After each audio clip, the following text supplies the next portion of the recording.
Bien, como les hemos dicho antes, hoy vamos a tratar de la única propuesta ya concreta que hay sobre la mesa de reactivación de la situación económica desde Asturias y en Asturias. La propuesta hecha por las tres cámaras de comercio de Oviedo, de Gijón y de Avilés, y con nosotros aquí para hablar de ello está Carlos Paniceres, que es el presidente de la Cámara de Comercio de Oviedo. Muy buenas noches, señor Paniceres, bienvenido a La Lupa. Muchas gracias, una vez más por aquí. Eso es. Bueno, vamos a ver. Como vamos a hablar largo y tendido de ella, ¿cómo surgió esta propuesta? ¿Cómo fue? ¿A quién se le ocurrió? ¿Con quién se habló? ¿Cómo fue? Bueno, el ADN de las cámaras de comercio es siempre más de propuesta frente a la protesta, ¿no? Es cuando hay que criticar cosas, criticamos, sí. Pero nosotros somos mucho de proponer siempre, ¿no? De proponer cosas a las administraciones, tanto a lo local como a la autonómica. Estábamos, es verdad que empezamos un poco en esta idea desde la Cámara de Oviedo, pero rápidamente en ese ámbito de, como te decía recientemente en una visita aquí a tu programa, estamos trabajando en coordinación permanente las tres cámaras y rápidamente hubo más propuestas que aportó Gijón, que aportó Avilés y bueno, pues rápidamente constituimos ese grupo de trabajo y bueno, lo que creo que hay que ser en estos tiempos y lo uno con esto es ser rápido en las propuestas, ser rápido en hacer cosas, ¿no? Yo creo que tenemos que salir un poco de este impasse y bueno, rápidamente pues eso, consensuamos un documento. Es verdad que era una respuesta a una carta que nos había pedido el presidente del Principado que hiciéramos propuestas y nosotros rápidamente nos pusimos a trabajar ello y bueno, salió ese decálogo de 10 propuestas concretas, cosas concretas en tres ámbitos, ¿no? Son ámbitos estratégicos, ámbitos legislativos y ámbito de poner cosas de manera inmediata en marcha. Muy bien. Bueno, esta propuesta, o a caballo de esta situación, tuve una entrevista con el alcalde de Oviedo, con el señor Cantelli también, que hablaron de estas cosas en clave local. Por ejemplo, la cuestión del remanente de tesorería que hablaron, ¿esto qué importancia tiene? Bueno, porque la gente dice, bueno, el remanente de tesorería de los ayuntamientos, ¿y qué es esto? ¿Qué más da? Muy importante, ¿no? No solo para Oviedo, que lo hablé con Cantelli, la Cámara de Comercio de Oviedo, como te decía, está en 69 municipios. Ayer hablaba con la alcaldesa de Colunga, ¿no? Me decía que tenía un remanente de 2,5 millones y tiene un presupuesto de 4. Cantelli, el alcalde de Oviedo, me hablaba de 70 millones. O sea, pues es dinero que tienen los ayuntamientos que no pueden gastar, que lo tienen inmovilizado por las medidas de contención en su momento que se aplicaron en los bancos, en las entidades financieras, inmovilizados. Y yo creo que es fundamental, y eso comparto la idea con Alfredo Cantelli y también ayer con la alcaldesa de Colunga, y yo creo que en general con todos los alcaldes que he estado en contacto durante este tiempo, de que ese remanente es muy importante para atender dos prioridades que va a haber. Un ámbito que va a ser el social, que evidentemente con gente al paro, con gente con ERTE, con necesidades, que hay que cubrir esa parte, y otra destinada a la reactivación económica de la pyme, del autónomo, de la pequeña empresa de cada municipio, ¿no? No podemos tener ese dinero ahí paralizado y yo creo que es el momento de que se tome medidas. Es verdad que se necesita una autorización del Estado para poder usar ese remanente. Bueno, si son 70 millones en el Ayuntamiento de Oviedo, calculo así de memoria, es casi como 3 veces la inversión anual del Ayuntamiento. El último presupuesto del tripartito era 15 millones. Otra cosa es que acaban gastando 2 o 2 y pico, pero bueno, eran 15 millones, o sea que 70 millones son de largo el presupuesto. Sí, creo recordar, no me acuerdo qué es la cantidad, pero creo que anda por ahí, si no recuerdo, no recuerdo mal. Una cantidad fuerte. Sí, sí. Bueno, también barajaban la posibilidad de que pudieran endeudarse, porque este plan de estabilidad presupuestaria y financiera fue muy duro con los ayuntamientos, tuvieron que adelgazar toda la deuda, tuvieron que quedar completamente, sin ninguna cantidad pendiente, y también cabía esa posibilidad, que si puede endeudarse el Estado, las comunidades autónomas, que también los ayuntamientos se pudieran endeudar. Bueno, las comunidades autónomas, y de este tema hablábamos el otro día con el presidente Adrián Barbón, precisamente está pendiente de que les permitan endeudarse. Al día de hoy no se lo permiten, por lo tanto también está pendiente de que el Estado permita a las comunidades autónomas y a su vez también a los ayuntamientos, ¿no? Porque al día de hoy las comunidades autónomas tampoco se pueden endeudar. Bueno, un tipo de déficit de 0,2 o 0,3 les habían dicho que les iban a dar. Bueno, sí, mínimo. Porque los otros están a 0, ¿eh? Pero creo que va a ser necesario, por desgracia, va a ser necesario. No soy el que defienda que se endeuden las administraciones, porque creo que en el fondo tampoco eso es bueno, pero ante el problema que se nos viene encima, sin ninguna duda va a haber que endeudar tanto la comunidad autónoma como algunos ayuntamientos para ayudar dentro de unos equilibrios, evidentemente, porque la caída de ingresos va a ser real y ya está siendo, hay datos, y bueno, pues los gastos tanto del ámbito social como de ayudar a la reactivación económica son una evidencia, por lo tanto no veo otro método que también parte que se destina al endeudamiento. Me sorprendió que el propio alcalde les animara a ustedes si podían presionar, bueno, digamos que sería hacer una gestión al Estado para que entregara dinero a los ayuntamientos. Además, él decía que el Ayuntamiento de Oviedo no había recibido ni un euro en el momento en que tuvo la entrevista con usted. ¿Qué pasa? ¿Tienen ustedes más interlocución con el Gobierno central que la Alcaldía de Oviedo? Bueno, nosotros lo que sí tenemos es la interlocución con Cámara España, ¿no? De hecho, estos días hemos tenido una reunión tanto con el presidente del ICO como todas las cámaras, con nuestro José Luis Bonet, que tiene una interlocución, es verdad, directa tanto con el Gobierno, con el presidente del Gobierno, como con los ministros, ¿no? Bueno, estamos trabajando muy a codo con ellos, estamos en contacto y es verdad que compartimos en ese ámbito las cámaras de comercio, pedirle al Gobierno que tome medidas en esa línea porque creemos que va a ser necesario. Por bueno, la experiencia, aunque usted lleva poco tiempo al frente de la Cámara, pero en general los gobiernos, digamos que prestan atención a lo que les dicen las cámaras, bueno, hoy ya se consideran ellos con sus asesores suficientemente conocedores de la realidad social, empresarial, económica, financiera del país y deciden sin hacer ni caso a otras instituciones. Bueno, esto va por barrios, ¿no? Yo veo alcaldes muy receptivos, veo consejeros más receptivos que otros, y en la Cámara de España me consta, por ejemplo, con la ministra Maroto tenemos muy buena relación y estamos trabajando en muchas cosas, en la Secretaría de Estado del Comercio también, nos han pedido crear la plataforma para poner en contacto a las empresas que producen material quirúrgico, material EPI con las empresas que lo necesitan, en fin, bueno, las cámaras en ese aspecto tienen bastante buena sintonía con el Gobierno central, han ayudado mucho en los temas de exportación, siempre van a los viajes de Estado y bueno, yo creo que sí tiene un cierto prestigio, cierta representación, pero luego esto va por barrios, también con algunos ministerios hay mejor contacto, como con las propias consejerías o con distintos alcaldes, ¿no? Es un tema de sensibilidad. Nosotros evidentemente somos entidades de derecho público y esto no lo hay que olvidar, que bueno, tenemos hasta una labor consultiva que nos marca la propia ley que rige las cámaras y también de representación del 100% del mundo empresarial, desde el más pequeño hasta la mayor empresa pertenecen a las cámaras de comercio de España. Por tanto, bueno, yo creo que sí se escucha lo que dicen las cámaras, porque siempre además trabajan, como vuelvo a decirte, trabajan desde la propuesta. Nosotros somos mucho de proponer cosas, a veces se nos hace más caso, a veces menos, ¿no? Pero creo que es nuestro ADN y ahí vamos a estar y evidentemente cuando tenemos que criticar pero también una crítica constructiva, no somos de crítica por criticar, ¿no? Somos de criticar y propuesta alternativa.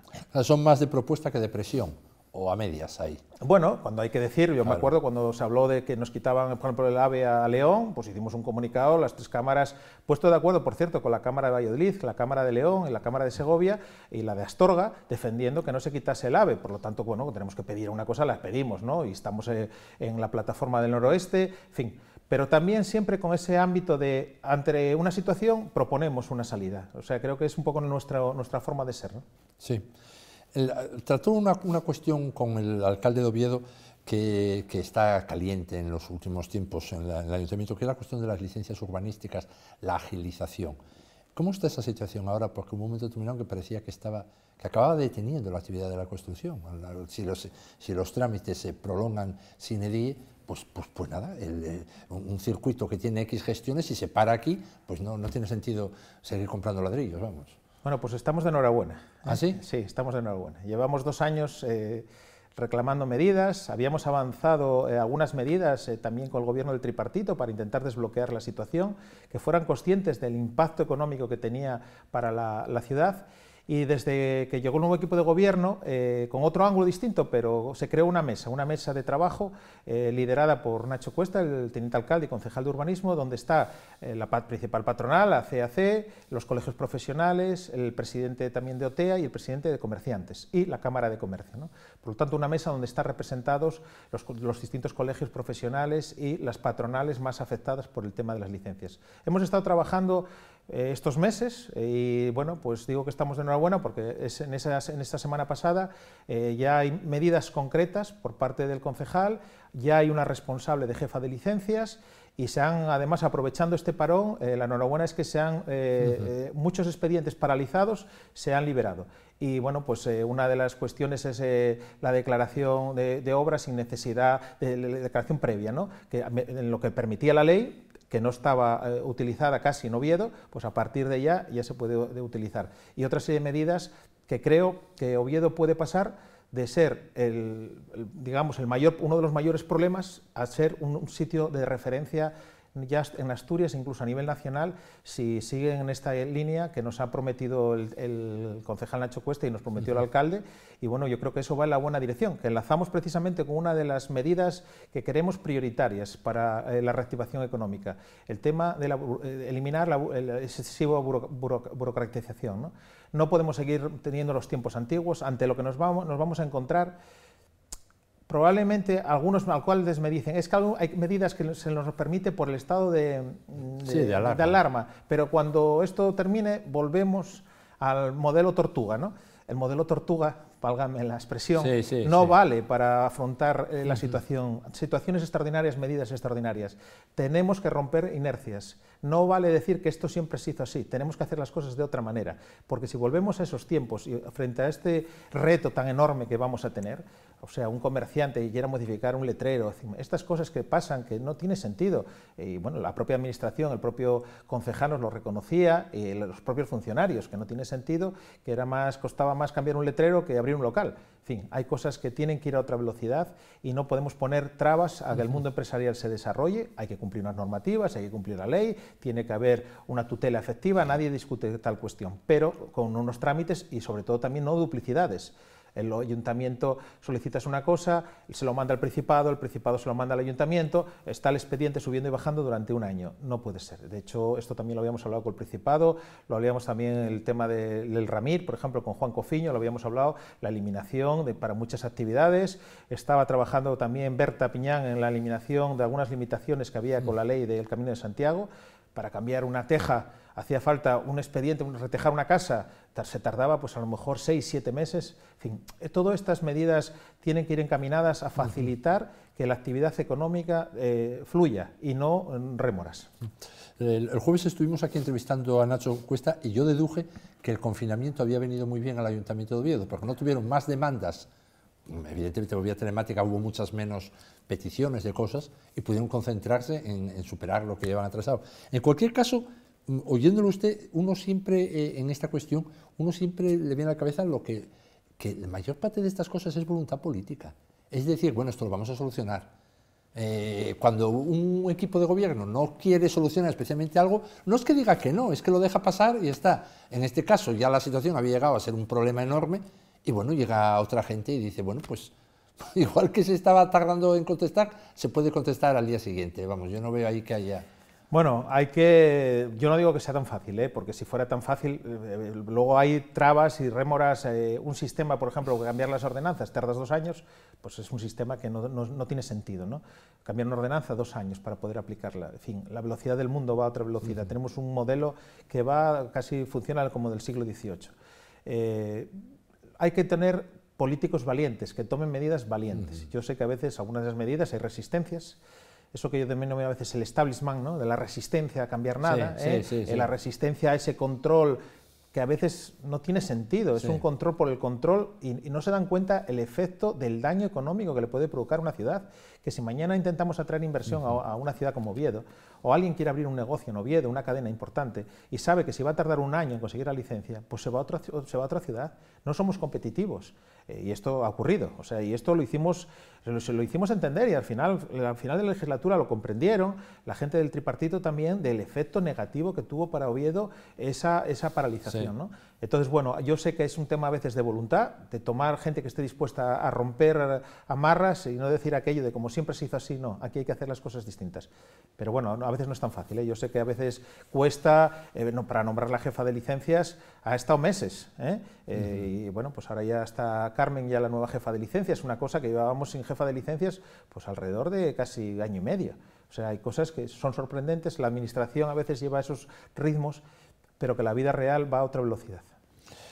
Bien, bueno, un último asunto, tomé nota para destacarlo y hablarlo aquí de la reunión con el alcalde de Oviedo, es la ayuda al comercio local, que hablaremos luego en la conversación de los problemas del comercio, el implantar un sello de calidad. ¿Cómo es esto, la idea que llevan?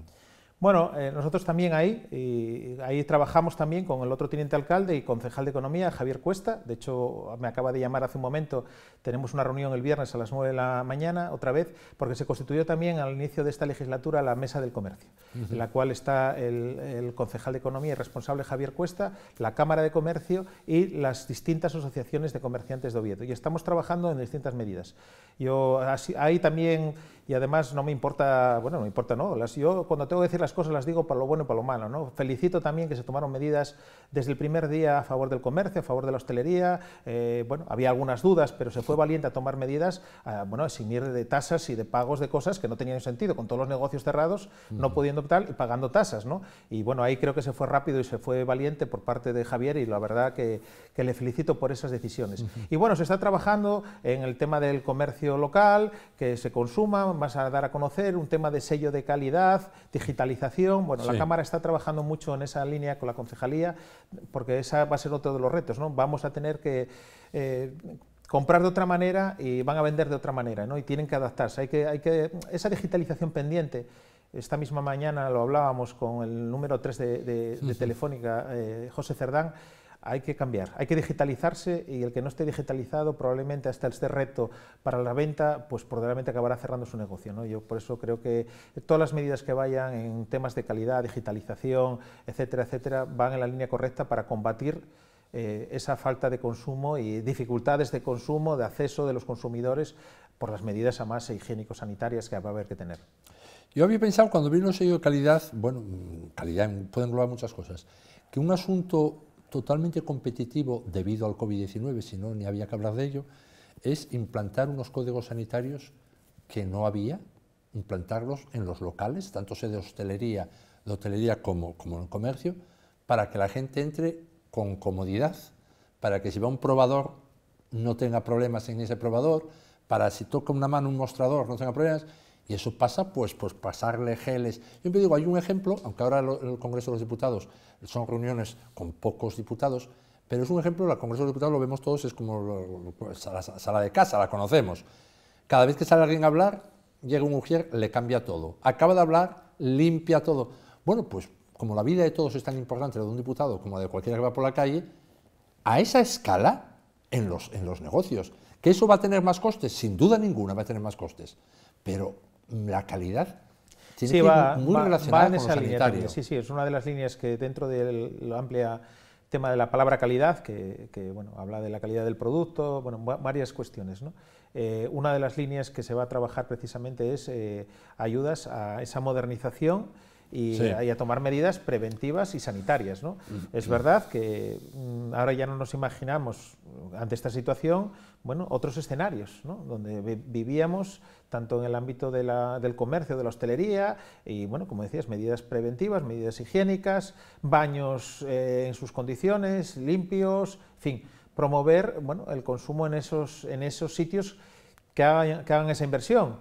Pero también es verdad que van a ser momentos muy difíciles, porque claro, tampoco el precio lo puede subir de manera infinita, las inversiones tienen su coste, todas esas cosas que todos queremos y estaríamos encantados, bueno, va a haber una repercusión también en el producto final, eso sin ninguna duda. Sin duda.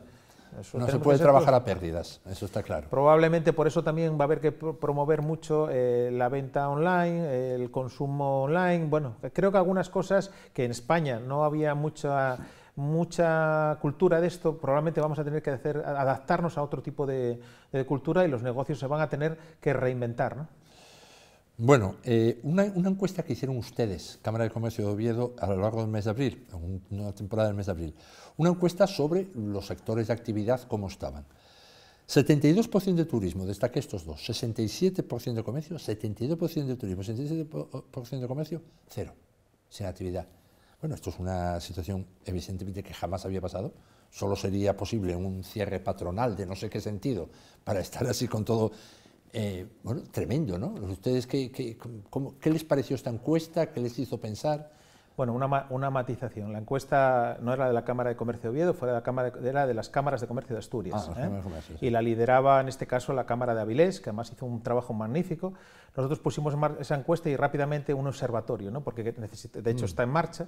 Fue una de esas medidas cuando todo estaba parado. Nosotros la verdad que Y quiero hacer aquí una mención especial, ¿no? Las cámaras estuvieron en todo momento, durante toda la crisis, abiertas y prestando servicio. En ningún momento las cámaras dejaron de prestar servicio. Lo pongo en valor, yo que además hubo un momento, por mis circunstancias profesionales, que tuve que dejar casi temporalmente durante unas semanas las cámaras, quiero hacer un reconocimiento a todos los trabajadores de las cámaras de Asturias, pues estuvieron prestando servicio. Esa idea de la encuesta surgió en una de esas reuniones que tenemos de coordinación, la propusieron desde Avilés, y sí, la verdad que son datos tremendos, ¿no? Son los dos sectores que todo el mundo coincidimos que más van a sufrir en esta crisis, el ámbito del comercio y el ámbito de la hostelería, porque evidentemente, como bien dices, hay otra parte, y además aquí también lo pusimos públicamente, reconocerlo, que Asturias ahí fue rápida a intentar que la industria no parara, porque hubiera sido dramático para esta comunidad autónoma, pero esos dos sectores evidentemente pues es tremendo, ¿no? Es terrible, y que eso enlaza con alguna otra de las cuestiones que hablamos, ¿no? Muchos de esos negocios van a salir con caja negativa, y empezar un negocio con caja negativa es un tema muy complicado, ¿no? Por eso también creemos que ahí hay que poner el foco de las medidas inmediatas, es cómo ayudamos a esos negocios a salir de esa caja negativa. Normalmente tienes una caja que te usas de colchón, que te permite, bueno, mes a mes, un mes mejor, un mes peor, pero claro, han tenido ingresos cero y gastos han tenido. Por tanto, cuando arranquen, muchos de esos negocios pues, pueden encontrarse, bueno, pues, con cifras importantes a la hora de arrancar. Y claro, las ventas, está claro, y eso coincidimos todos, que no van a ser como antes del COVID. Durante mucho tiempo será unas ventas muy inferiores y por tanto hay que ver cómo redimensionamos, bueno, pues todo, tienen que redimensionar la deuda, tienen que hacer un plan de negocio, en fin, yo creo que ahí son los que yo denomino que hay que salvar, primero era salvar personas, sin ninguna duda lo primero, pero ahora necesitamos salvar empresas. Muy bien, presentaron el decálogo, las medidas que ustedes vieron para el Principado. ¿Cómo la recibió el presidente del Principado? ¿Qué le pareció? Bueno, pues muy bien, la verdad que tuvimos con él una videollamada, los tres presidentes, la verdad que le parecieron muy interesantes algunas de ellas, y lo que estamos ahora es en fase de concretarlas más. O sea, ahora ya primero las enunciamos, bueno, iban con una cierta argumentación, y ahora la estamos concretando, ya pasando a, bueno, pues eso que nos gusta tanto de las musas al teatro, ¿no? Hechos reales. Somos muy de hacer, que es uno de nuestros eslogans, y bueno, pues ya alguna de ellas, de hecho la primera y alguna otra, ya hay propuestas concretas que se le ha remitido al presidente y alguna al consejero de Industria. Bueno, vamos a ver, esa primera que es una oficina que va a servir, según ustedes plantean o desean, una transformación del modelo económico.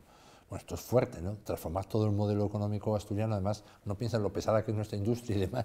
¿Cómo lo ven? ¿Cómo creen que se puede hacer a partir de esa oficina? Veníamos trabajando en esta idea antes del COVID, ¿eh? Nosotros estábamos trabajando con el grupo, con Misaid, el grupo Indra, sobre la transformación cultural, ¿no? Transformación cultural entendida como transformación social y económica de un sitio de Asturias que venía ya con unos desafíos enormes, ¿no? La transición energética, que hablábamos aquí recientemente, y otros desafíos, envejecimiento de la población, el mundo rural, bueno, cómo reorientábamos Asturias, ¿no? De esas conversaciones ya habían surgido ya ideas, estamos trabajando y creemos que es un momento en ese aspecto magnífico. De una gran crisis y de una situación catastrófica, a veces tenemos que aprovechar para convertirlo en algo positivo, ¿no? Y yo creo que es el momento ideal para afrontar eso que todos sabemos. Asturias tiene que reinventarse, tenemos que cambiar. Hay una nueva generación en Asturias de políticos, hay una renovación de políticos y dirigentes sociales con otra edad, con otras circunstancias, y yo creo que es un buen momento para afrontar ese debate, ¿no? Ese gran debate en profundidad, con un gran acuerdo.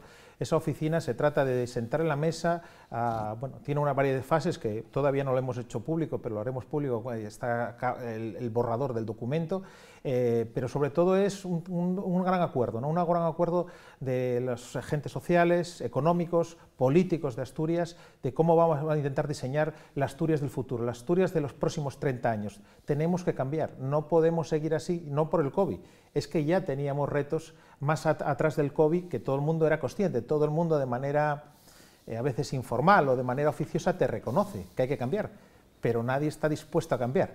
Entonces aquí lo que tenemos que intentar es cambiar las cosas, no podemos seguir si queremos ganar el futuro de Asturias. Y yo creo que, bueno, ahora tenemos un reto, y precisamente porque tenemos ese reto y tenemos esa dificultad, es el momento donde todo el mundo tiene que poner de su parte, poner generosidad y de sumar. Esto va a arrimar el hombro. oye, lo que haya que criticar se criticará, lo que haya que corregir que se corrija, pero va de proponer y de sacar adelante a Asturias. Y tenemos que redimensionar, bueno, hacia dónde queremos ir Asturias, ¿no? Redireccionar. Nosotros creemos muy claramente, y en el documento también se habla, en el ámbito de la innovación, de la inteligencia artificial, el ámbito de la agricultura inteligente que tenemos, ecológica que tenemos en Asturias. Hay una serie de líneas de la industria 4.0, o sea, tiene que ir todo en el ámbito muy alineado con el ámbito de la ciencia, con el ámbito de la innovación, ¿no? Hay, bueno, sectores industriales muy maduros en Asturias que ya tienen su tradición, pero se tienen que darle valor añadido. Hay cosas que en el tiempo, si no le damos valor añadido a lo que se produce, pues perderán su capacidad de atracción y de mantener actividad económica en Asturias, ¿no? Creo que hay varias líneas, un turismo absolutamente de calidad, buscar otros mercados. Bueno, hay en varios sectores. Creemos que tenemos que replantearnos el modelo económico y social de Asturias, las relaciones laborales, también tenemos que pactar un nuevo escenario. En fin, yo creo que en general hay que hablar de todo, pero sentarse a la mesa, estando dispuesto, dice el eslogan del documento, no cambian las comunidades o las autonomías, cambian las personas, ¿no? Y es cuestión de estar dispuestos a cambiar un 30%, nos dice la gente de Minsait, estar dispuestos al cambio, ¿no? Y a veces, bueno, hay muchas resistencias, hay muchas resistencias a cambiar, y esto se trata de cambiar y estar dispuestos todos a cambiar. Ahora, si todo el mundo quiere que pase esto y vamos a seguir como estamos, con viejos discursos, la vieja política, los viejos enfrentamientos, y como que se siga tocando la orquesta del Titanic, el barco se hunde, pues no, yo creo que es un buen momento. Y vuelvo a decir, hay una generación en el Parlamento, también hemos tenido contacto con todos los grupos parlamentarios, y bueno, pues oye, los portavoces parlamentarios también ha habido un cambio generacional, pues Teresa Mayada, Lorena Gil, en fin, son gente de otra generación, el presidente del Principado, bueno, otros parlamentarios que Laura, de Ciudadanos, bueno, son parlamentarios de otra edad y que yo creo que también tienen perspectivas y que todo el mundo en el fondo te reconoce que hay que hacer ese cambio, ahora hay que ponerse de acuerdo. Vamos a ver, todo lo que dice es muy sugerente, lo que pasa es que ahí hay muchas cosas. Por una parte, el cambio se está haciendo. El Parque Científico y Tecnológico de Gijón yo creo que es el mejor ejemplo en Asturias. 4.000 empleos, probablemente un 80% titulados superiores, no tiene nada que ver con los productos de antes, es un mundo entero sobre fibra óptica, por así decirlo. Por otra parte, hay otro sector que está en lo de siempre. Usted decía el Parlamento, déjeme que yo, como me toca criticarlos todos los días, me animo y tengo costumbre además.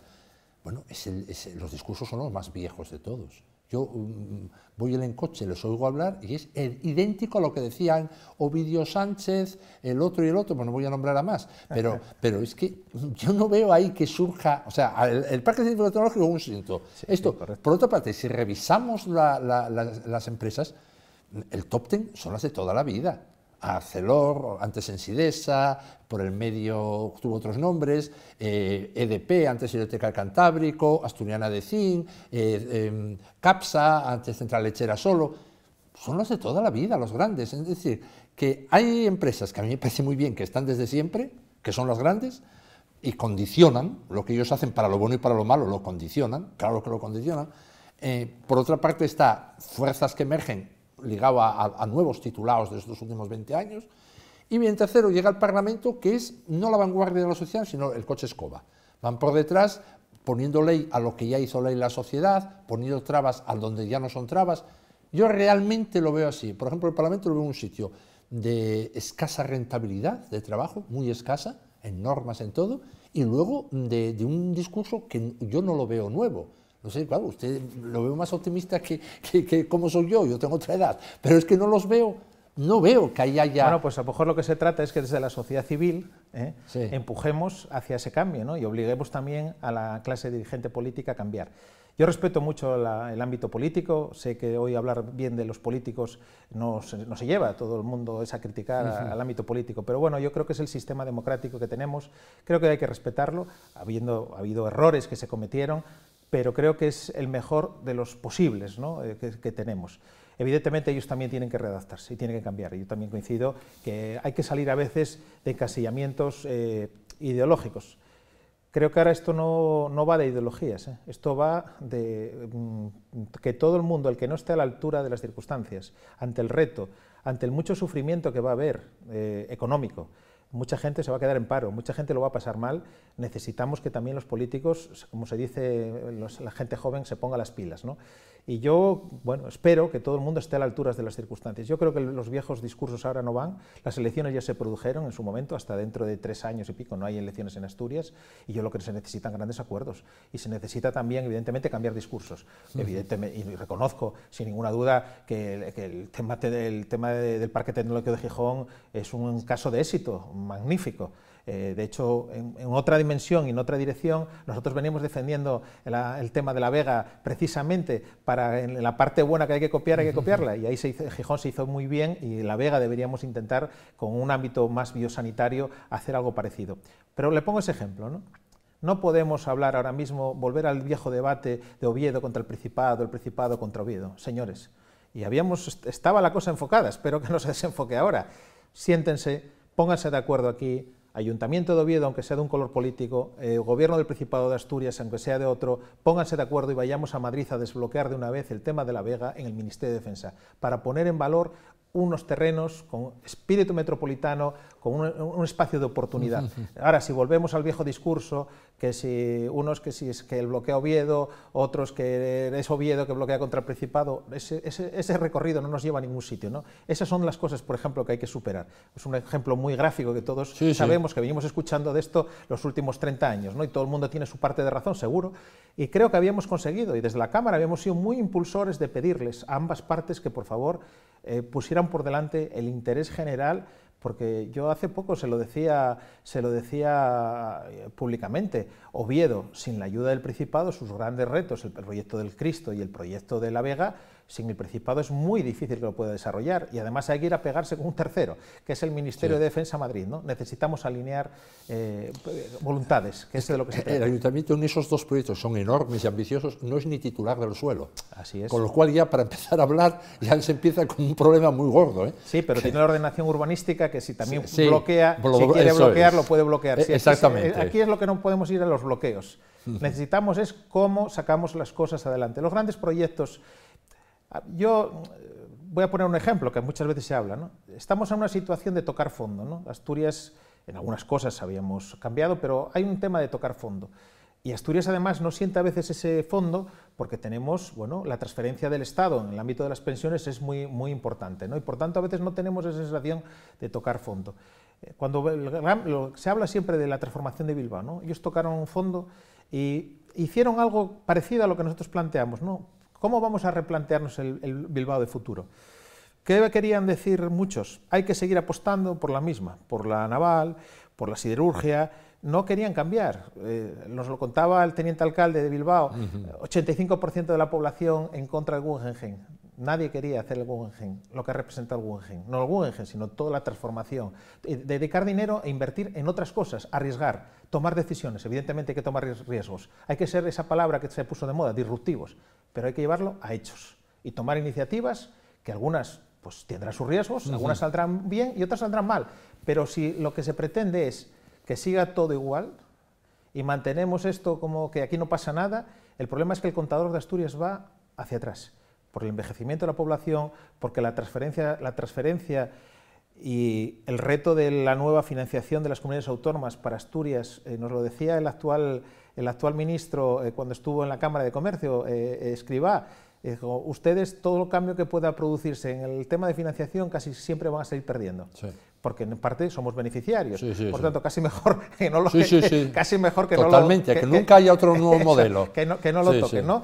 Algo de dispersión, pero bueno, tenía muy poco la incidencia. Nos decía, nos lo comentaba, en aquel momento era el presidente de la IREF, ¿no? Por lo tanto, bueno, este tema de la transferencia del Estado, que supera al propio presupuesto del Principado a nivel anual, esto, bueno, hay un cierto desequilibrio y necesitamos también retener talento, generar nuevos espacios de oportunidades para nuestros jóvenes, que la gente no se vaya, y para eso necesitamos tomar medidas rompedoras, disruptivas, muy alineadas con toda esa parte de la innovación, ¿no? Yo creo que es fundamental, por ejemplo, el Centro Tecnológico de I+D+I de Acelor. Ahí es donde está el futuro. El futuro está en la innovación, está en la ciencia. Esa es la línea donde tenemos que apostar. Pues el parque tecnológico, esa es una de las líneas donde hay que incidir muchísimo más y, bueno, convivir durante un tiempo con otro tipo de actividad económica, pero tenemos un más de tamaño como comunidad autónoma, nos lo decía la gente de Indra, donde se pueden hacer muchas cosas, y yo creo que hay que pero estar dispuesto a hacerlas. El asunto es que todos los líderes políticos que hubo en Asturias, todos, con la excepción de uno, vamos a decir, todos nacieron de otros sectores. Tiene usted toda la razón. El Centro I+D de ArcelorMittal es una suerte que esté aquí. Podría estar en otro lado de los muchos sitios que tiene factorías Mittal. Es una suerte que esté aquí. Pero los liderazgos políticos en Asturias siempre, antes y ahora, estuvieron en otros sectores. Y esos discursos del Parlamento, una cosa es cuando estén hablando, por ejemplo, con la Cámara de Comercio de Oviedo, y otra cosa, sus discursos son profundamente conservadores, en el sentido, digamos, más lastrante de la figura conservadora. Y claro, eso puede cambiar. Bueno, ojalá fuéramos como Bilbao y tuviéramos el dinero de ellos también, aparte de las ideas, pero bueno. Pero eso... no fue solo un tema de dinero. No, no. A veces es un tema de dinero. Aquí en Asturias también ha habido mucho dinero y sí, a veces no lo hemos gastado lo mejor que hemos podido, ¿no? Tampoco se trata solo de dinero. Pero hubo una gente que estuvo dispuesta, se sentaron en una gran mesa de transformación, se sentaron todos las cámaras, por cierto, ahí tuvieron un protagonismo, en Ría, Bilbao, etcétera, etcétera, y ahí tomaron decisiones. ¿Y qué hicieron? Una de las cosas, lo que hemos dicho para, por ejemplo, La Vega, poner de acuerdo las tres administraciones. Un desafío como puede ser desarrollar La Vega. Sin un acuerdo, uno puede bloquear por aquí, otro puede bloquear por ahí, estaríamos eternamente. Necesitamos alinear sinergias y ponerlas todas a funcionar. Y eso sí, pasar de los planes a los hechos. Hacer. Bueno, vamos a ver, otra cuestión. Ustedes plantean un fondo que es casi, periodísticamente, casi lo más llamativo porque bueno, las otras cosas, bien, estamos más en ello. Crear un fondo con capital público, con inversión pública y privada, para el papel, si hubiera que decir una palabra, pero me decía reindustrializar.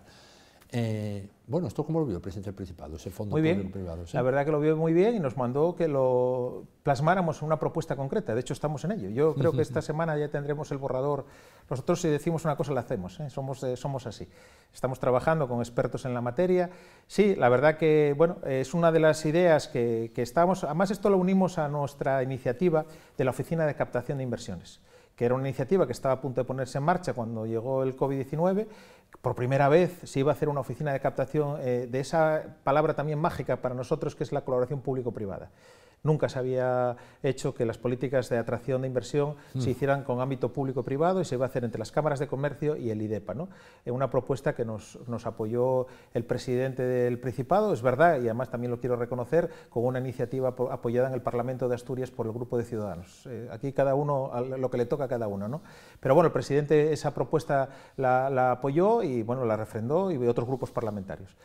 ¿Por qué lo unimos? Porque en muchas ocasiones la oficina de captación va a tener que intentar, bueno, como dice su palabra, captar incluso empresas que ya estén funcionando y que quieran trasladarse a Asturias, y si tenemos un instrumento como un fondo de capital público-privado, de capital riesgo, donde ese dinero pueda ser para que esa empresa pueda crecer, para que pueda aumentar su inversión, para que pueda incluso deslocalizarla de algún otro sitio y que se venga aquí a Asturias, puede ser de ayuda, ¿no?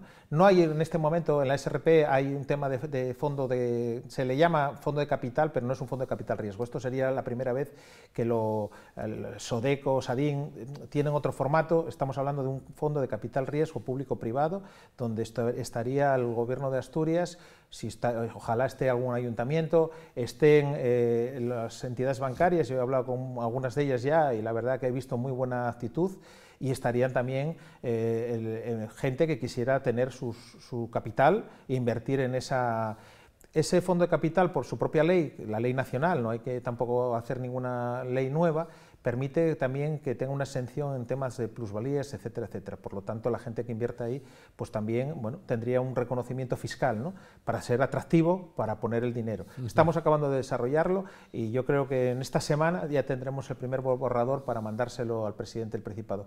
Tenemos que hacer cosas nuevas, vuelvo a decir, cosas que nunca se han hecho. Hay que intentar cosas nuevas, y en otros sitios este tipo de fondos, como en el País Vasco, sí se pusieron en marcha. ¿Por qué no los podemos poner en marcha en Asturias? A veces, tanto hablamos, pues bueno, pues hay que tomar decisiones y esperar que también todo el mundo arrime el hombro cuando haga falta, ¿no? Una cuestión, ¿hay, por ejemplo, iniciativa privada entraría en algún proyecto y acompaña como socio durante algún proyecto mientras se desarrolla, ya pacta con quien lleva el proyecto y luego lo abandona? ¿Sería en esa línea? Ese fondo permitiría distintos escenarios, lo vamos a plasmar en el documento que nos estamos haciendo con algún experto que hay en Asturias en este ámbito, y sí, puede ser desde el préstamo participativo, que es un poco a lo que te estás refiriendo, el préstamo participativo para el desarrollo, pero también puede participar directamente en el capital social y formar parte de las decisiones de esa compañía, como todo capital riesgo, ¿no? O sea que estamos hablando de algo disruptivo, algo nuevo para Asturias, que no se ha hecho, y bueno, las cámaras ahí queremos ser impulsoras, como de otras medidas. Nuestro papel es de sumar y de aunar y de empujar, ¿no? Que es un poco, creo que el papel que queremos tener, no de medallas, no de más protagonismo que nadie, sino nosotros hacer un poco de cemento, ¿no? De pegar voluntades para sumar proyectos que vengan bien en el interés general. Las cámaras tienen ese objetivo, defienden siempre el interés general y por tanto tienen esa capacidad y ese ángulo. Esto diría, las inversiones industriales serían. Bueno, hemos marcado una serie de líneas estratégicas, pero sí, fundamentalmente industriales, de esa industria nueva, y también temas de inteligencia artificial, temas de innovación. Estamos a punto de acabar el documento en los sectores, en los 4 o 5 sectores que vamos a orientar esa línea. El reto es muy ambicioso. Bueno, si se pone una cantidad grande. No, le digo por lo siguiente, vuelvo a apelar un poco a lo de la edad. En los años 80, cuando entran en crisis todos los sectores aquí, de la segunda crisis del petróleo del año 79, el naval, siderúrgico y demás, la palabra de todo el estamento político y de todos los sindicatos que estaba entonces era lo mismo, reindustrializar. La región era reindustrializar. Bueno, eso fue, como se diría, un mantra. Acompañó al discurso político asturiano durante 10 años, 12 años, 14 años, hasta que pasamos a las infraestructuras, a partir de la Informera del año 93. Con Trevín. Entonces empezamos a decir, hace falta la autovía, hace falta, pero hasta entonces era reindustrializar. Y quedó pendiente, es una cuestión que quedó pendiente. Evidentemente no hubo ideas de este tipo, era una cosa más genérica, que el Estado invierta aquí, era el modelo de los años 50, que venga el Estado y nos ponga en Sidesa, y luego nosotros aplaudimos. Pero no deja de ser, con otros mimbres, con otro contexto y con otras personas, sigue siendo muy ambiciosa la propuesta de reindustrializar a partir de aquí. Si se logra, vamos, es chapó total. Bueno, no se puede afrontar los retos sin ambición, ¿no? Yo creo que en la vida hay que tener ambición, hay que empujar y hay que ser disruptivo y capaces de... Hay cosas que parecen imposibles y a veces se pueden hacer posibles. A veces, sí, de acuerdo. Y de situaciones extremas. Mira, en el ámbito de la captación, por un documento que tengo firmado de confidencialidad, no puedo decirlo, ¿no? Pero yo espero que en los próximos meses, no muy lejanos, tengamos una gran noticia para Asturias. Llevamos trabajando en una cuestión hace año y medio en esa línea de intentar captar una importante inversión para Asturias desde las cámaras de comercio y bueno, yo espero tener esa buena noticia y a lo mejor algo que parecía imposible y espero que recuerde esta conversación que tenemos cuando sea posible, pues será muy bueno para Asturias y se acordará, dijo, pues mire, algo me habló el presidente de la Cámara de Comercio de Oviedo que esto podía pasar. Hoy no puedo por ese documento de confidencialidad, pero bueno, hay proyectos, hemos incluso alguna otra que tenemos en marcha, algún otro contacto. Creo que lo que hay que ser es proactivos y estar dispuestos a hacer cosas. Oye, luego algunas cosas salen y otras no, pero claro, si partimos del hecho de estamos derrotados, no estamos dispuestos a empujar, no estamos dispuestos a hacer, todo es difícil, todo es imposible, no, así no vamos a ningún lado. Hay que intentar romper sinergias y coincido con lo que decías antes. El tema conservador de la sociedad asturiana. No estoy hablando de un tema ideológico, estoy hablando de, bueno, aquí somos mucho de... Inmovilismo. Sí, criticamos todo, sí, somos claro. cainitas y encima si es asturiano le damos por arriba o por abajo, somos cainitas con nosotros mismos, criticamos todo, pero a la hora de la verdad, no, incluso aquel que haga cosas, incluso cuidado, porque a lo mejor hasta llama la atención y encima, bueno, molesta, ¿no? Bueno, cambiar eso, de eso va la transformación que hablábamos, de esa oficina de transformación. Va de cambiar ese ritmo, de cambiar esa velocidad y ese ángulo. Cambian las personas, no las instituciones. Esa inversión, sin preguntarle por nada de ella, ¿la puede quebrar el COVID-19 o no? No, yo espero que no. O sea, que no tiene nada que ver el COVID-19, no tiene capacidad de frustrar esa inversión. Yo espero que no. Yo creo que tengamos buenas noticias, espero que no tardemos mucho en tenerla. Será una gran noticia para Asturias. Y yo soy de los que, independientemente de quién gobierne, a mí me gusta que vayan bien las cosas para Oviedo y para Asturias. Esto no va de ideologías, va de asturianos y va de economía y de defender esta tierra, pero de verdad, viviendo aquí, pagando aquí los impuestos y estando en Asturias defendiéndola. A veces, bueno, discutiendo con los responsables, algunas cosas, como puede ser la armonización fiscal, que nosotros defendemos también, y le hemos pedido que teníamos que tener todos en un mismo ángulo para ser atractivos también, pero bueno, en todo caso hay que contribuir y arrimar el hombro. Bueno, espero que la próxima vez que acepte y venga aquí a una entrevista con nosotros, le vamos a pedir por esa inversión y espero que entonces comprobemos que es realidad, que no estamos hablando de algo que se haya convertido en humo. Bueno, llevamos año y medio trabajando en ella. Yo, claro, estas cosas son muy difíciles, no son fáciles. Si fuera a hacer así, captar inversiones no es... Una de las cuestiones que precisamente queremos ese ángulo público-privado es que hablamos el mismo idioma. Cuando haya que hablar con alguna empresa para traerla a Asturias, un presidente de una cámara de comercio, que es empresario, puede hablar con un empresario que quiera venir aquí y bueno, pues yo creo que hablamos, eso suma. No quiero hoy el papel del IDEPA, que hace su papel, pero bueno, es un ámbito público, es un ámbito funcionarial y el ámbito empresarial hablamos otros códigos y tenemos otros códigos para hablar y eso puede contribuir a traer inversión aquí, ¿no? Y eso es lo que se trata, atraer inversión. También estamos en contacto con algunos posibles inversores del ámbito de México, de asturianos que estarían dispuestos a invertir. En fin, estamos muy proactivos en contactar, abrir las puertas, estar en contacto con la administración y facilitar. Muy bien, otro punto que ustedes contemplan dentro del decálogo tiene que ver con la formación, una formación distinta. Ahí ustedes utilizan una palabra que ya usó aquí 3 veces, que es la disruptiva. Dicen es un tipo de formación disruptiva que va volcada en crear una mano de obra orientada a necesidades completamente reales, o sea, no genéricas. Este título vale para, sino si hace falta gente que sepa andar con estas máquinas, pues alguien que sepa, que tenga una empleabilidad directa, el que tenga... bueno, ¿cómo lo ven? La formación para el empleo, nosotros que es uno de los temas que hay que afrontar, ¿no? Estamos teniendo muchísimas dificultades en la formación para el empleo. Se habla mucho de la FP dual y la parte educativa, pero luego tenemos un problema en la formación para el empleo. De hecho, no se ha podido ejecutar, hay cifras tremendas, ¿no? Sí. De la ejecución presupuestaria que ha habido de esos fondos destinados a la formación para el empleo. Hay proyectos, sin embargo, en Asturias que funcionan, y uno de los que mejor funciona es el sistema que tiene implantado el automóvil, ¿no? El automóvil tiene un sistema de formación para el empleo magnífico, donde salen profesionales que se emplean, o sea, y que están formándose a través de su asociación para qué necesitan los talleres en Asturias, ¿no? Si ahora mismo los talleres y los coches van a ser eléctricos, pues hay que empezar a formar gente para andar con vehículos desde el punto de vista eléctrico, no seguir formando en sistemas de vehículos del siglo pasado, ¿no? Sí. Porque a veces todo es muy rígido y ahí necesitamos muchísima flexibilidad.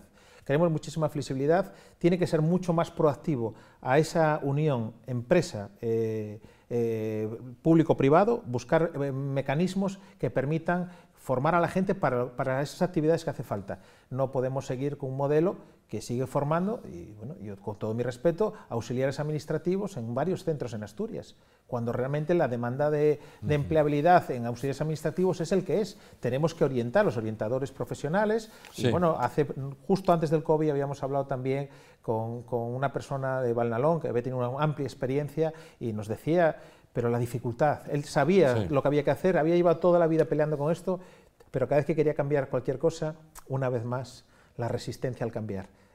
Todo el mundo dice, está muy mal esto de la formación profesional, hay que cambiarla, pero luego no se consigue cambiar nunca nada. Siempre queda en lo teórico. Vamos a intentar romper lo teórico y hacer cosas concretas, aunque sea un proyecto piloto. O sea, en algunas cuestiones, hablábamos en su momento, ¿no? Formación profesional en el ámbito de la hostelería, hacer un centro de formación profesional para hostelería.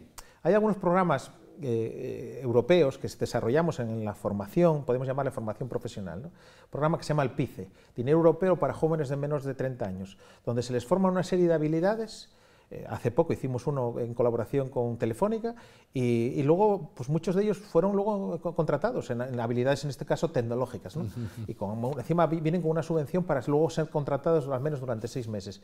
Creo que tiene que ser algo mucho más activo, salir a veces del viejo paradigma y romper esa inercia. Pero claro, si volvemos y la inercia es la de siempre, los partícipes son los de siempre y no quieren que cambie el sistema, pues bueno, nos hemos encontrado hasta concursos que no, con el paro que había en Asturias y no había ni gente que se apuntaba. Muchos. Entonces, bueno, aquí algo está fallando. Es verdad que el sistema social que yo defiendo, porque hay una gente que tiene que tener, evidentemente, en un momento dado una ayuda social, sí, pero tiene que ser también ágil a la hora de salir. Nos planteaba de aquella, cuando no era ministro, la posibilidad incluso que en algunos países europeos esa ayuda durante esos primeros meses de incorporación al trabajo incluso se mantuviera, pero para hacer proactivo a que la gente salga del sistema. Sí. Porque es verdad que aquí tenemos un sistema que penaliza.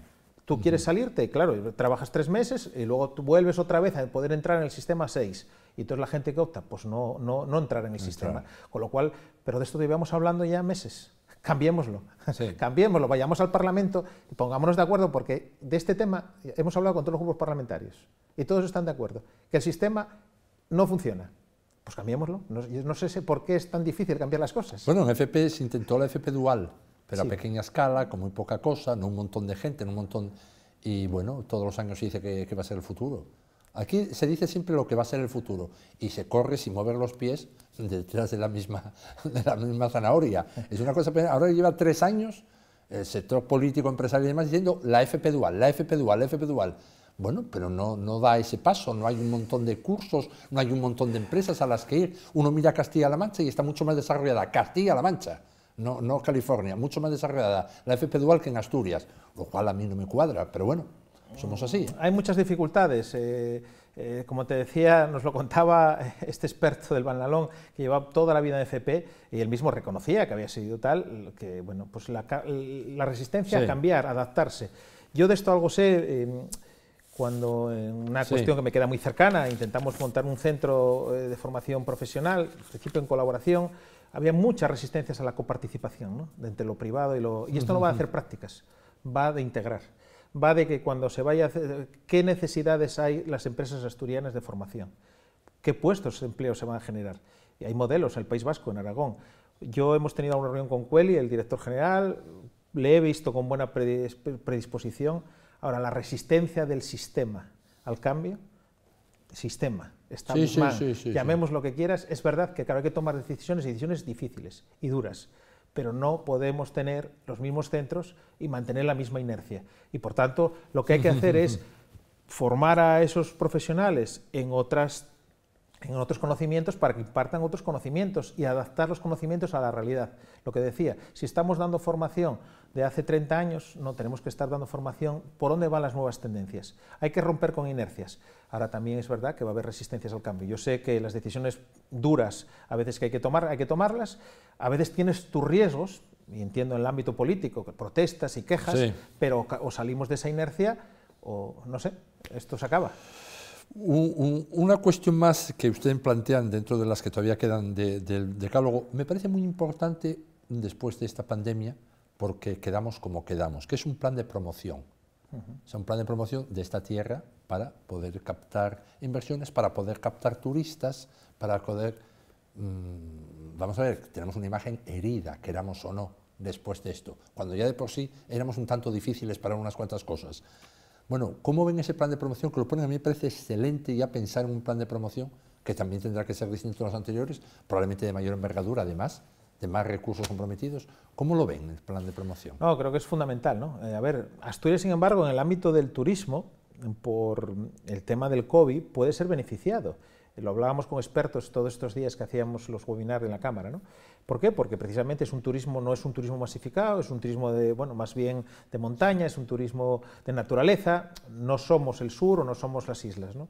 Por tanto, es un turismo más de calidad. Sin ninguna duda, la parte del turismo Asturias, si somos rápidos, ágiles y si hacemos las cosas con sentido, tenemos también el tema del reto del Xacobeo, que estaba en pleno lanzamiento, pero tenemos que ser mucho más proactivos, ¿no? Yo siempre pongo el ejemplo, de repente vinieron los 3 centenarios y empezamos a hablar de los 3 centenarios en el mes de marzo del año en el que estaba el centenario. No, es que pongo el ejemplo de Liébana, no hablo de Xacobeo. Liébana, que lo hicieron muy bien, tuvieron año y medio antes anticipándose. Y les pediría sobre todo a los políticos asturianos que escuchasen al sector, que escuchasen a los que saben, que son los empresarios que están queriendo que esto vaya bien, y si va bien para todos, ¿no? Y en el ámbito de la captación, bueno, un poco lo que te hablaba antes, ¿no? La oficina de captación creo que hay que darle más impulso todavía si cabe, y unirla al tema del fondo de capital y ponerse a toda máquina a vender Asturias, ¿no? Hay que ser muy proactivos, o sea, no hay que esperar a que nos llamen, no, hay que ir a buscar y hay que estar vendiendo Asturias, y yo creo que es otra de las líneas claras, pero vuelvo a decir, con y con todas las medidas, para la semana que viene. O sea, no, hace poco hablaba con un dirigente sobre otra de las medidas, ¿no? Que es la Oficina de Reactivación Económica. Bueno, hay que pensar, no hay que pensar, es que ya teníamos que estar en ello. ¿Por qué? Porque, como te decía, muchos negocios ahora mismo parten con caja negativa, un pequeño comercio, un pequeño autónomo, una pequeña pyme de cualquier localidad de Asturias, y está dudando en este momento si cerrar o volver a abrir su negocio. Esto está ocurriendo con mucha más gente de la que nos imaginamos. Y por tanto hay que darle señales, no solo en ayudas, sino hay que darle señales de acompañamiento. ¿Qué decimos? Y en eso las cámaras, total proactividad. Estamos intentando con la Consejería de Industria poner en marcha ese sistema. ¿Para qué? Tú que eres una pequeña pyme que ahora mismo tienes una caja negativa de menos 10.000 euros, vas a tener que abrir, estás dudando si abrir el negocio, si vas a, con las nuevas medidas de los ERTES, si va a haber un periodo de transición, tu plan de negocio, tu plan de deuda, hay que pedir una carencia al banco, hay que ver cómo se encauce todas las ayudas, necesita mucha ayuda, necesita mucho acompañamiento. Y en este momento las cámaras, y creo que el Gobierno de Asturias, tiene que poner el foco en salvar empresas, pero vuelvo a decir, no dentro de un mes, no dentro de 6 meses, dentro de 6 meses ya no sirve para nada, porque si perdemos por el camino un 30% de pequeñas empresas, de pequeñas pymes, de pequeños autónomos que hoy necesitan esa ayuda y ese acompañamiento, tendremos un gravísimo problema, porque cada uno que perdamos no solo pierde él y su familia, sino también mucha gente que depende de él. Por lo tanto, yo creo que son de esas cosas que hay que hacer pasado mañana, no dejarlo para dentro de 6 meses. Vamos a ver, ¿este plan ustedes lo han comentado, presentado a la FADE o no ha tenido relación con la FADE? Nosotros este documento lo hemos trabajado entre las cámaras de comercio, sí, ha sido un documento trabajado entre las cámaras de comercio. ¿Y una vez habiéndolo elaborado, lo discutieron con la FADE? O no, de momento no hemos tenido oportunidad. Pero no hay ningún problema, ¿eh? Sí, por supuesto, así como nosotros en su momento fuimos copartícipes de las 22 acciones ineludibles de la FADE y somos firmantes de ese documento.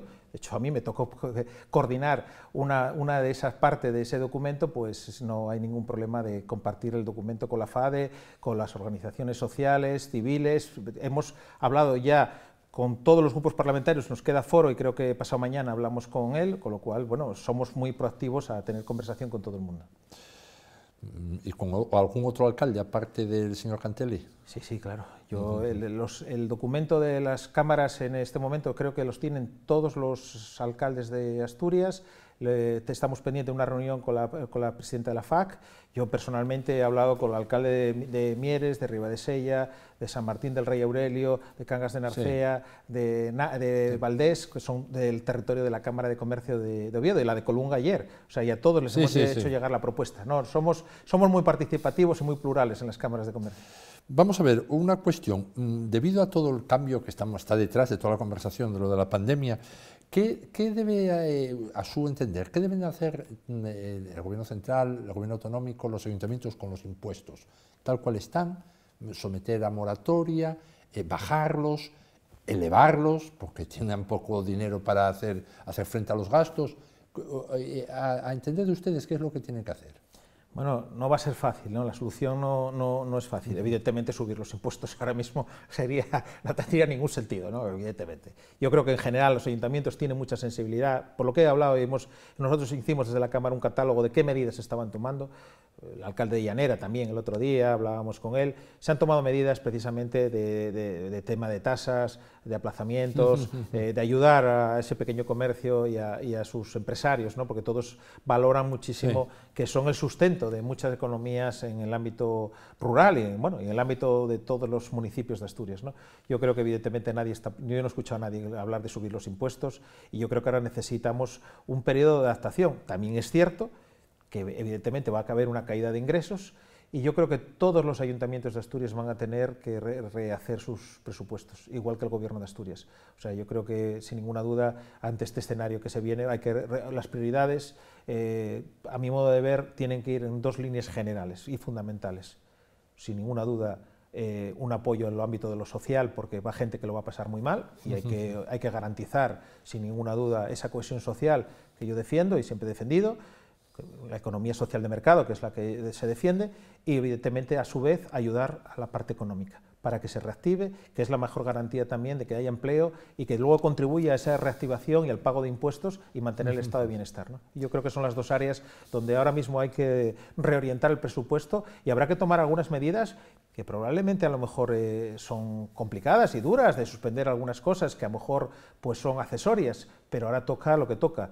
Vamos a vivir probablemente una economía de posguerra del COVID, y ahí vamos a tener que poner y convivir además con el COVID, con lo cual con incertidumbres en el consumo, en fin, creo que todos tenemos que alinearnos en esas dos grandes áreas, a mi modo de ver. ¿Ustedes defienden que hay que prolongar los ERTES?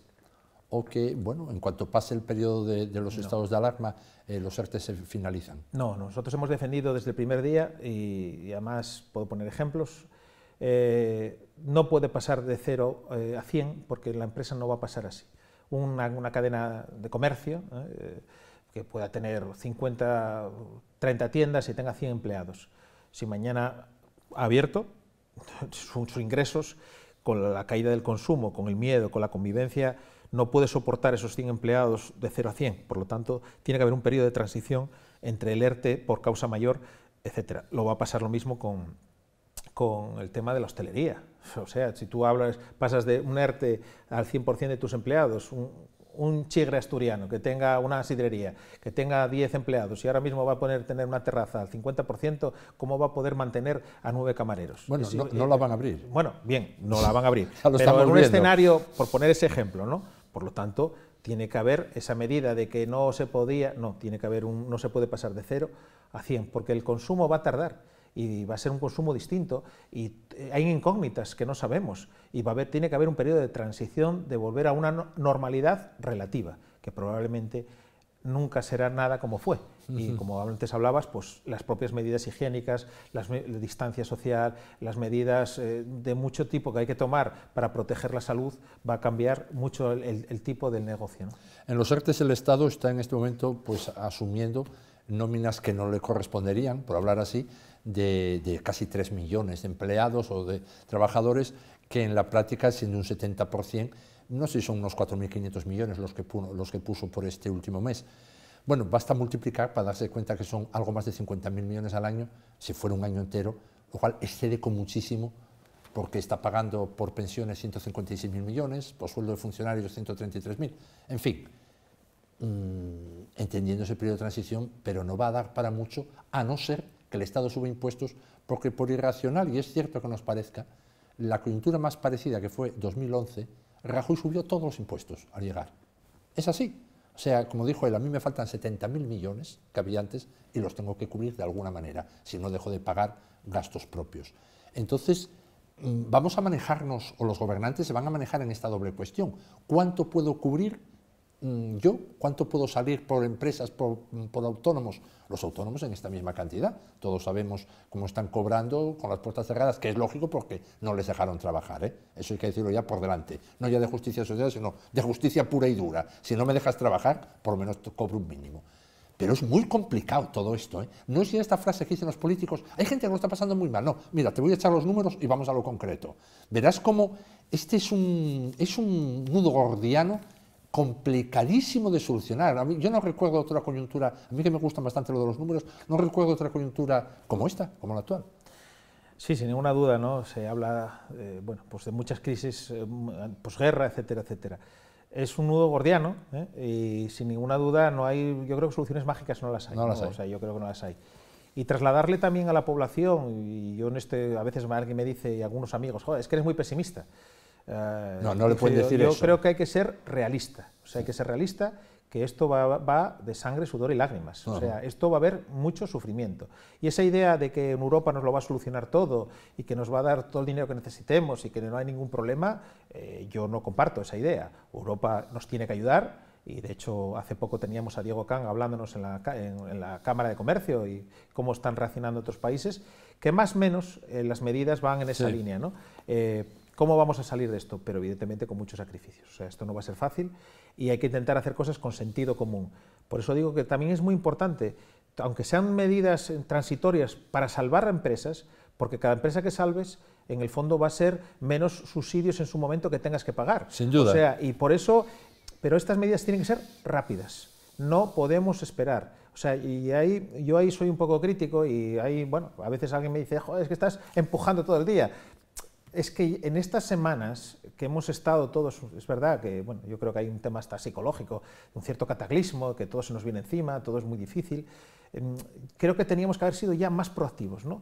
Y bueno, nosotros ahí estamos intentando ser muy proactivos, por eso propuestas concretas, medidas concretas, algunas que no tienen mucho coste, que son casi a veces de mensajes de seguridad, ¿no? Porque estamos en un momento de muchísima incertidumbre, de muchísima inseguridad por parte de todos. Yo dudo si abrir o no abrir mi negocio. Hay que intentar darle seguridad a ese pequeño empresario, a ese pequeño autónomo. Oye, hay que tirar para adelante, hay que empujar, hoy lo hablaba, hay que reinventarse, hay que digitalizarse, hay que hacer cosas. Porque evidentemente que nadie espere que todo nos lo va a salvar el Estado y que nos va a ayudar en todo y que esto es infinito, poder estar pagando a todo el mundo. No, esto no va a ser posible y todo el mundo sabe que eso no es posible, ¿no? Lo cual hay que ser realistas, optimistas, pero hacer cosas, ¿eh? O sea, lo que no es esperar a que alguien, un ente extraño, un ente europeo, que nos va a arreglar el mundo. Se habla del plan Marshall, pero no existe Marshall, ¿no? Sí. Entonces, bueno, aquí lo que creo que el plan Marshall empieza por cada uno. Cada uno tiene que evidentemente saber, que ser consciente que para sacar su negocio, como dice, va a haber que currar mucho, trabajar mucho, empujar mucho y pasarlo mal. Todos estamos redactando nuestras empresas, todos tenemos que redactar, tener conversaciones, reorganizar nuestras organizaciones y a veces con situaciones dolorosas y complejas, pero hay que salvar empresas porque es también salvar empleo. Bueno, pues llegamos al final. Muchas gracias, señor Paniceres. No sé qué amigo le dice que usted es pesimista, porque yo le vi dentro de toda la complejidad, con mucho ánimo, con mucho empuje, da gusto. Usted está en el sector empresarial, pues bueno, no ser como la gente que solo ve lamentos y quejas, sino que ve el futuro. Y me quedo con esa idea, que me parece totalmente acertada, de las cosas que hay que hacer, solo valen si se hacen ya. Si se dejan para más adelante, habrá que pensar entonces en otras cosas que serán más difíciles todavía. Bueno, pues muchas gracias por su presencia, señor Paniceres. Muchísimas gracias una vez más. Bueno, pues nosotros ahora hacemos un alto y vamos a terminar con la opinión de uno de nuestros tertulianos y volveremos mañana, como siempre, detrás de la actualidad. Muy buenas noches.